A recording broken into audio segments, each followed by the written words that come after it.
Vraiment, cette institution de microfinance me fatigue.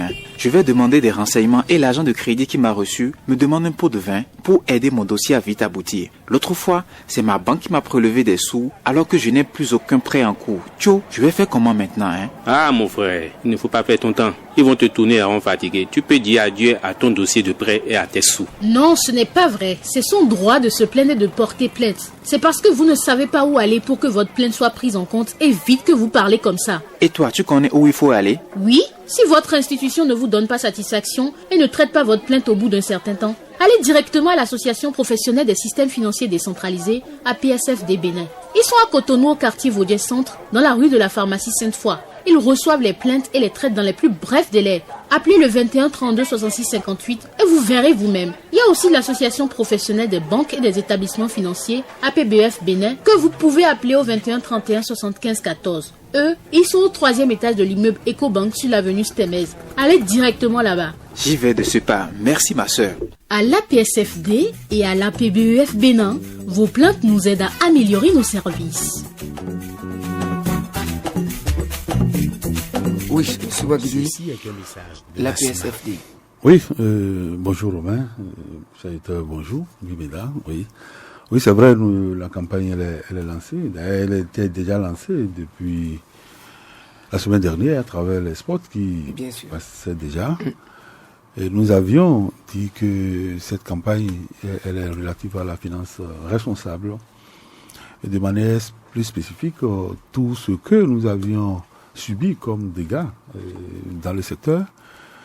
Et déjà, il y a quelques années, la Smart Camping, avec la collaboration de certains acteurs que je salue. Alors, nous avons sur ce plateau M. Biaou, qui va se représenter tout à l'heure, et qui est à la tête de cet organisme-là, et qui se chargera de superviser, effectivement, de la surveillance du secteur, pour sécuriser et mettre en place un certain nombre de dispositions qui permettront de sécuriser le secteur, de mieux l'assainir. Où la campagne qui avait été menée, une enquête qui avait été menée, a révélé un certain nombre de dysfonctionnements qui n'étaient pas en faveur d'une bonne gouvernance au niveau des structures de microfinance, qui, de notre point de vue, sont des structures quand même indispensables pour le bon développement de notre pays. Donc, cette enquête a révélé beaucoup de choses au niveau de la transparence, au niveau de la gestion des plaintes, au niveau de l'identification des structures agréées et non agréées, parce que déjà au plan local, et là M. Biaou va vous le dire, l'état des lieux des structures agréées et non agréées, il nous le dira, et ça, c'est le but fondamental de l'émission d'aujourd'hui, et quelles sont les dispositions qui sont en train d'être mises en place pour que nous n'assistions plus à ces désordres entre griffes dans le secteur. Il va vous donner des informations éblouissantes quand on va voir l'état de lieu sur le terrain. Tout ceci dans le but de sécuriser, comme je l'avais dit, le secteur. On va revenir sur la transparence des œuvres, on va revenir sur le choix responsable au niveau des offres. On va voir qu'est-ce qui a été mis en place pour gérer les plaintes des usagers, des clients de ces structures. Globalement, la campagne va prendre tous ces aspects. Donc, comme j'ai dit ce matin, nous recevons, je peux dire, en attendant que je sais que c'est la Banque centrale qui est au niveau central, mais en termes de régulation au niveau du secteur aujourd'hui, il s'agit de la structure gérée par M. Biaou. Bonjour, M. Biaou. Bonjour. Vous voulez bien vous représenter aux auditeurs ce matin? Merci beaucoup. On m'appelle Louis Biaou. Je suis le directeur général de l'Agence nationale de surveillance des systèmes financiers décentralisés, qui est un organisme qui est rattaché au ministre de l'économie et des finances. Je rappelle en même temps que l'autorité du tutelle du secteur financier en général et du sous-secteur de la microfinance en particulier, c'est le ministre des Finances. Donc, on parle de la supervision du secteur de la microfinance, on parle de la régulation du secteur de la microfinance. C'est le ministre des Finances qui est le premier responsable de ce sous-secteur. D'accord, oui. Bon, vous savez, on a connu ces dernières années des situations pas pas très intéressantes. Vous savez, je peux citer le cas le plus, je dirais, il est encore béant parce que les populations n'ont pas encore oublié cette affaire-là. Je parle du cas de microfinance au niveau de ICC Services et bien d'autres et autres et consorts où on a vu des gens qui ont agi et, au départ comme des structures de microfinance. Après, c'est des placements d'argent et sur le terrain encore on constate quand même qu'il y a des gens qui se sont installés, mais on se demande si ils sont allés requérir l'agrément au niveau du ministère des Finances avant de continuer d'opérer. Est-ce qu'on ne va pas assister encore à la même situation? Mais faites-nous l'état des lieux aujourd'hui, après ce drame-là qu'on a connu. Merci, Monsieur Gagidi. Merci pour tout ce que vous faites pour quand même défendre l'intérêt des consommateurs et pour protéger l'économie nationale. Parce qu'en défendant l'intérêt des consommateurs, des services financiers, c'est qu'on protège par ricochet l'économie nationale. Permettez-moi également de saluer tout ce qui se fait au niveau de Radio Tokpa, pour que nos populations ne soient plus victimes de ces hors-la-loi qui ont opéré et qui opèrent toujours, je dois pouvoir le reconnaître. Et donc vraiment, je salue Radio Tokpa pour tout ce qu'ils font.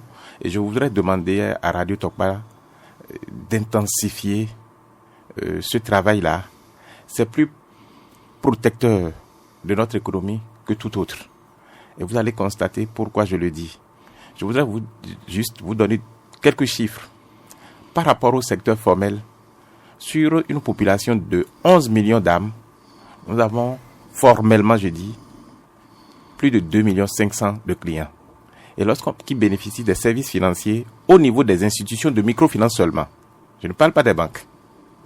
Et donc, vous convenez avec moi que lorsque 2,5 millions actifs travaillent, c'est toute la population et donc c'est toute l'économie. Et vous vous rappelez du drame, comme M. Enes Bagidi vient de le dire, qu'a causé ICC. Et on sait que ça a secoué notre économie nationale. C'est pour vous dire que ce travail que vous êtes en train de faire, vous êtes en train de nous aider à pouvoir aider nos populations à éviter ce drame encore. Mais ce drame, comme M. Bagidi l'a dit, il est encore là. Et le procès ICC Service a eu lieu en fin d'année 2018 jusqu'à janvier. Mais en dépit de cela, malheureusement, on continue d'enregistrer les cas d'exercice illégal. Et donc, c'est-à-dire que ce travail que vous êtes en train de faire, M. Enes Bagidi avec Radio Tokpa, c'est un travail, je dirais, patriotique, au-delà de tout ce que nous pouvons comprendre. Par rapport à l'état des lieux, comme je suis en train de le dire, le secteur de la microfinance au niveau de notre pays est composé de deux parties, c'est-à-dire il y a deux opérateurs.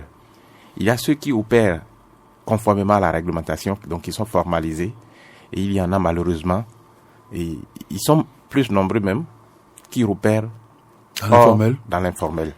Et du coup, c'est un drame. On assiste à un drame, je dois le dire, parce que depuis 2011, donc après la crise ICC Service qui a eu lieu en 2010, l'État n'a cessé de prendre des mesures pour assainir le secteur. Et je dois dire également que depuis 3 ans, c'est une intensification des campagnes, de la lutte pour assainir le secteur. Et M. Enes Bagidi n'est pas de trop, il le sait, on l'invite des fois pour nos campagnes, pour sensibiliser nos populations et à ne contracter qu'avec des institutions qui sont formellement autorisées. Bon, maintenant, et en termes est-ce que vous avez pu évaluer, est-ce qu'il y a un répertoire, au moins ne serait-ce que pour ceux qui sont dans le formel, et quand on met dans la balance, on peut mesurer le poids de ces informels-là sur le terrain? Lorsque nous prenons l'effectif de ceux qui opèrent, c'est-à-dire des institutions qui opèrent formellement, c'est un effectif qui est dynamique. Quand je parle du cas du formel, comme du cas de l'informel, mais je vais prendre les deux pans. S'agissant des institutions de microfinance, que nous appelons systèmes financiers décentralisés, qui sont autorisés et qui disposent d'un agrément, l'agrément délivré par la seule autorité qu'est le ministre des Finances. Aujourd'hui, nous sommes à 112 agréments. Et je dis que c'est un effectif qui est dynamique. Il y a des entrées comme il y a des sorties. Tout à fait. Et donc, même au niveau du secteur formel, nous faisons l'assainissement parce que lorsque vous êtes autorisé, c'est pas, on vous suit. Et si vous n'exercez pas conformément à la réglementation que vous posez, ça peut poser des problèmes aux populations, aux épargnants. Nous sommes obligés de vous retirer l'agrément. Et je crois que les 3 dernières années, pour montrer cet assainissement déjà au niveau du secteur formel, il y a 10 agréments qui ont été retirés au cours des 3 dernières années passées. Lorsque je prends le secteur informel maintenant, ce secteur, on ne peut que spéculer sur des chiffres. Mais je dois rappeler que en 2011, un recensement a été fait des initiatives formelles et informelles. Et ce recensement a montré que on avait près de 500 initiatives informelles de microfinance sur le territoire, dispersées sur l'ensemble du territoire, parce que c'est un recensement national qui a été opéré. Et je dois dire que ce recensement a été opéré par notre Institut national de statistique et de l'analyse économique d'INSAE. Et lorsque nous avons fait ce recensement, ça nous a permis d'élaborer un plan d'assainissement du secteur depuis ce temps-là. Et on invente des initiatives pour voir qu'est-ce que nous allons faire pour que ce secteur soit totalement, que la tolérance zéro dans l'exercice illégal soit une réalité. Je dois reconnaître qu'aujourd'hui, ce n'est pas encore une réalité. C'est d'ailleurs pour ça, c'est ce qui explique que vous faites cette campagne afin d'éviter à nos populations de tomber encore dans les travers de ceux qui exercent en matière de la réglementation. Et à ce titre, je dois rappeler que le secteur de la microfinance est suffisamment réglementé. La loi qui régit le secteur aujourd'hui, c'est la loi 2012-14 du 21 mars 2012 portant réglementation des systèmes financiers décentralisés au Bénin. Et l'une des dispositions phares de cette loi, c'est l'article 7 de la loi qui stipule que nul ne peut exercer l'activité de microfinance sans avoir préalablement, j'insiste sur le mot préalablement, l'agrément. Et donc, toutes les initiatives informelles qui n'ont pas reçu l'agrément formel du ministre des Finances s'exposent aux dispositions de la loi. Vous savez, si les auditeurs nous écoutent, s'il y a des gens qui souhaiteraient avoir un peu plus d'informations sur ce qui se met en place pour permettre aux usagers, aux clients d'opérer des structures agréées, des structures sécurisées, ils peuvent nous appeler rapidement pour avoir les informations justes. C'est pourquoi nous avons fait déplacer le directeur général pour qu'il nous donne les informations justes. Mais ce qui est quand même curieux, ces acteurs, je veux parler des promoteurs des SFD qui sont officiellement autorisés se retrouvent dans une fêtière. Voilà que le secteur est en train d'être profané, mais aucune initiative n'est mise en place par ceux-là pour protéger le secteur. Et aujourd'hui, parce que quand vous prenez ne serait-ce que les notaires, vous savez qu'il y a une manière de les reconnaître désormais à travers des signes. Mais pourquoi vous ne les amenez pas à prendre de pareilles initiatives pour donner un peu plus de visibilité à cette activité? Merci, M. Baguedi. L'association professionnelle est organisée et fait, ça elle n'est pas là, mais je peux prendre sa défense, ne serait-ce que temporairement. Elle fait tout ce qu'elle peut pour que la tolérance zéro soit observée au niveau de la concurrence déloyale de ceux qui exercent en matière de la réglementation. D'ailleurs, il y a le comité de stabilité financière et d'assainissement du secteur de la microfinance qui a été mis en place, comme je l'ai dit, et qui travaille. Et au sein de ce comité, l'association professionnelle a une part active. L'association professionnelle participe aux travaux de ce comité. Et par rapport à votre question, comment pouvoir identifier les institutions formelles des non formelles, et la loi a prévu tout ça là. La loi a prévu dans cette disposition que les institutions qui sont autorisées doivent faire figurer dans leurs panneaux publicitaires, dans leur enseigne et même dans leurs documents officiels un certain nombre d'éléments, notamment le numéro d'agrément. Le numéro d'agrément doit porter les visas du ministère du ministre des Finances. C'est ça. Parce qu'on peut tromper, on peut mettre des enseignes et montrer qu'on est autorisé alors que ce n'est pas l'autorisation donnée par le ministre des Finances. C'est ça. Et en plus de cela, lorsque les institutions qui sont autorisées, c'est-à-dire les systèmes financiers décentralisés qui sont autorisés, ne font pas figurer dans leur enseigne dans leur panneau publicitaire et à tout point de service, ces informations, et ces institutions sont passibles de sanctions de l'autorité. Et donc, je ne dois pas dévoiler un secret professionnel par rapport à venir à la question pointue. Est-ce qu'on ne peut pas identifier les institutions de microfinance formelles par des signes?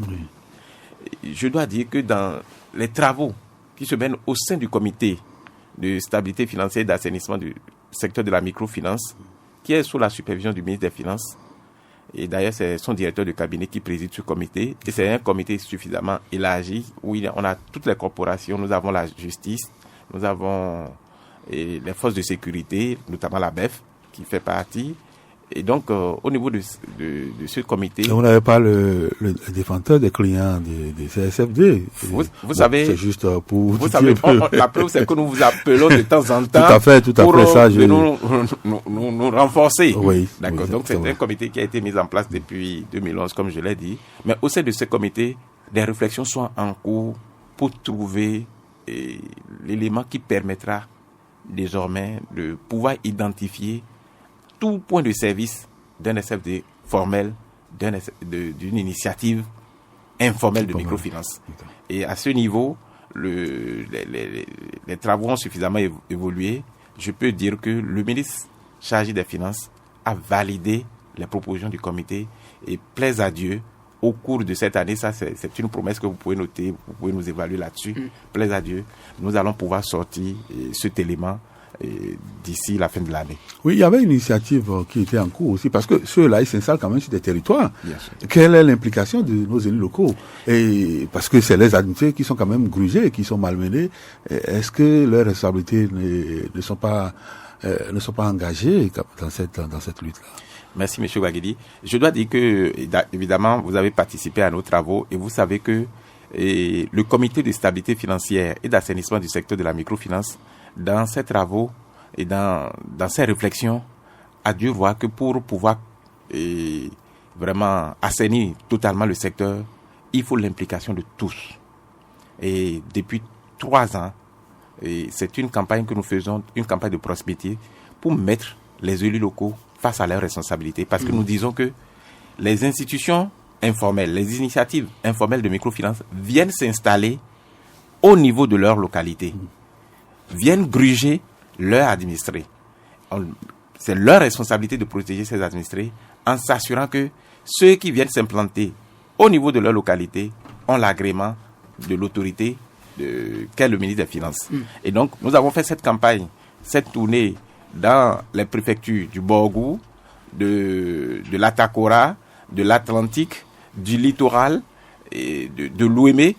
Et nous avons, dans le cadre de ce comité, nous avons un programme bien étoffé également pour intensifier cette campagne au niveau de nos préfectures. Et qu'est-ce que nous faisons? C'est que nous réunissons autour du préfet. Le comité se déplace au niveau des préfectures et nous invitons les élus communaux, les élus locaux pour assister et pour leur dire c'est votre responsabilité première de protéger vos populations, de dénoncer toute initiative informelle. Et à ce niveau, nous invitons en même temps que les élus, les forces de l'ordre, notamment la police républicaine, pour pouvoir prendre le relais. Il suffit de dénoncer au niveau de la police républicaine et la police républicaine sait ce qu'elle doit faire pour informer la BEF et on déclenche la procédure. C'est Fils Béouaguia, vous appelez, vous êtes au téléphone là pour une contribution ou des questions pour notre invité ce matin. Bonjour. Bonjour Romain, bonjour à M. Biao Louis, bonjour à Ernest je trouve quand même cette campagne sur la finance responsable assez opportune parce que, vous savez, malgré le drame de ICC, et les choses continuent. Donc, la dernière fois, la Criette avait encore ouvert un dossier de placement de fonds en ligne ou quelque chose comme ça, et déjà quelqu'un a été condamné. Je trouve que la campagne, elle est opportune.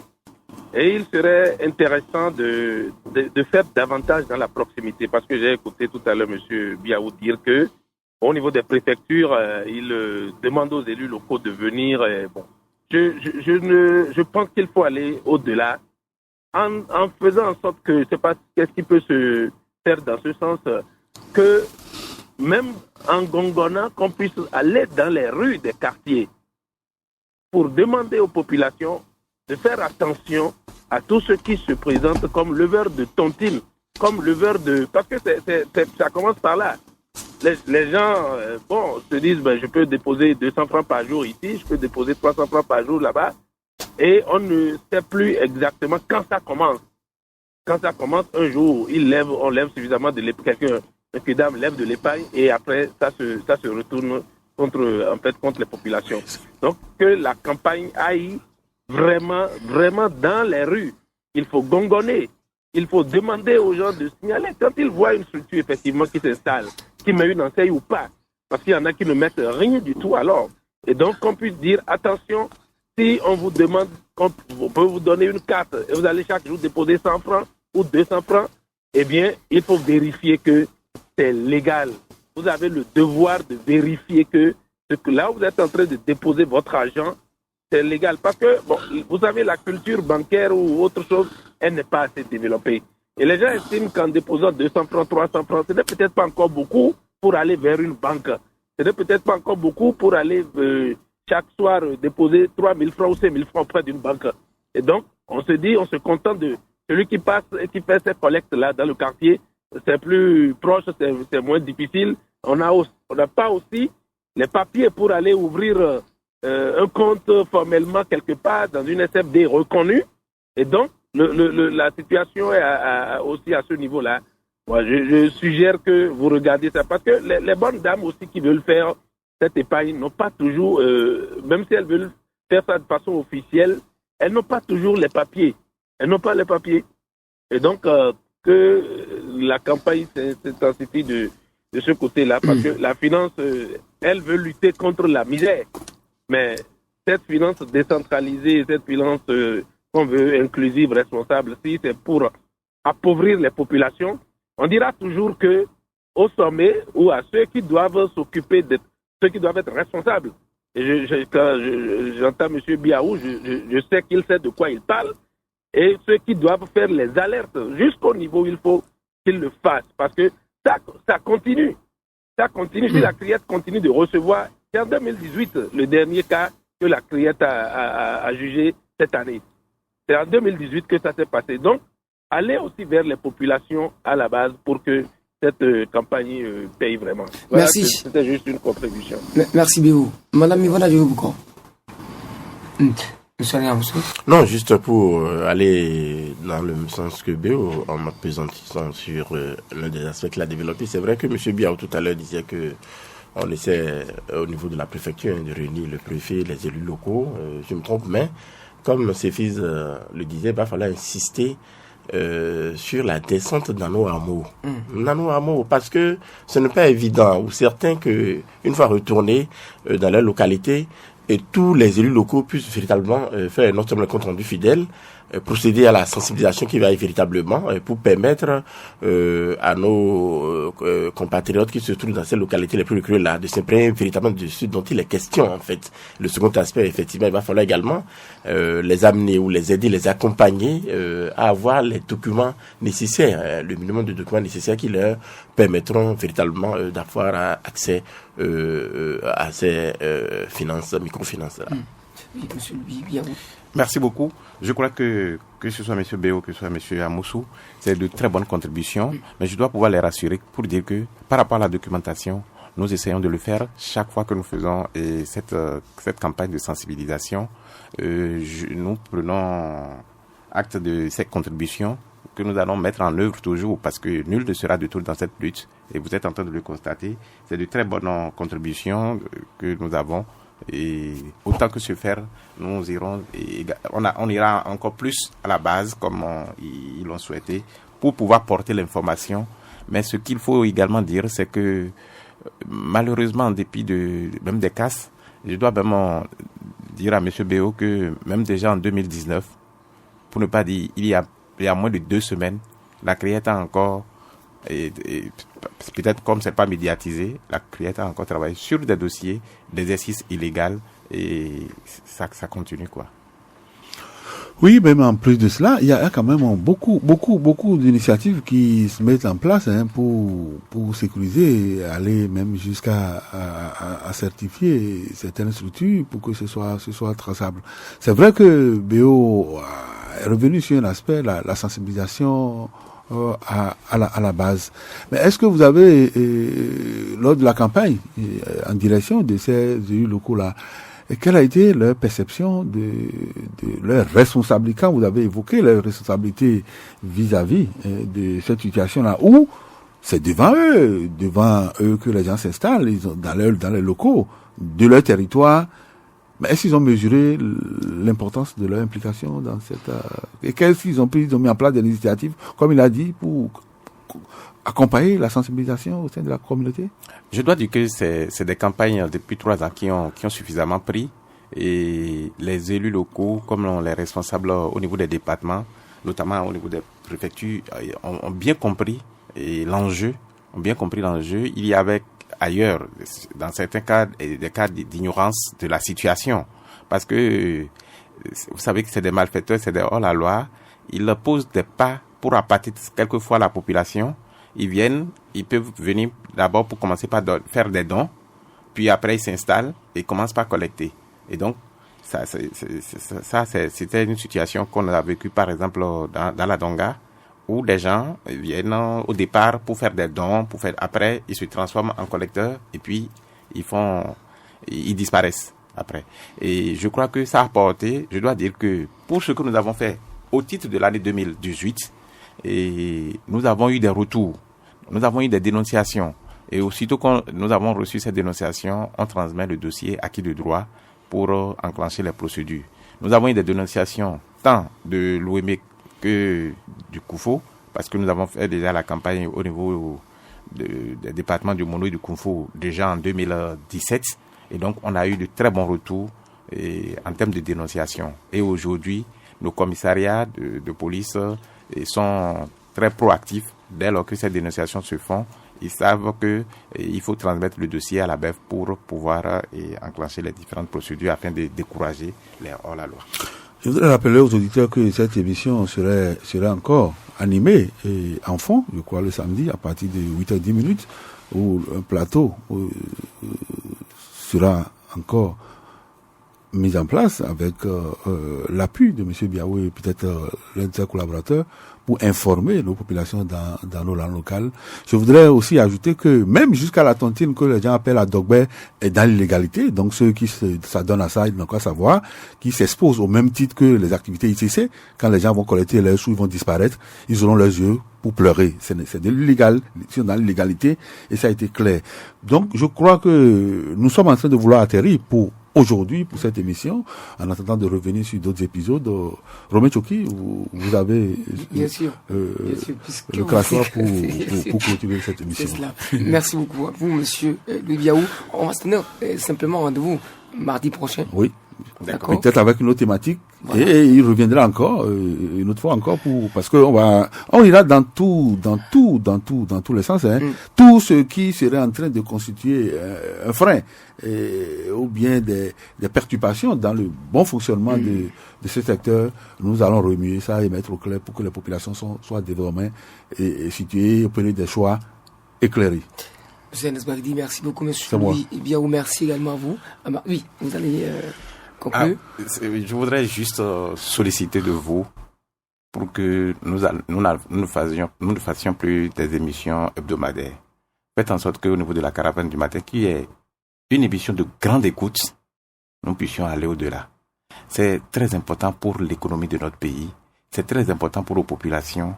Si les fréquences peuvent être multipliées, vous allez contribuer, ce faisant, à assainir non seulement le secteur, mais à mettre en place, au niveau de notre pays, un système financier qui donne plus d'assurance à nos populations et donc par ricochet, qui donne une bonne tonicité à notre économie.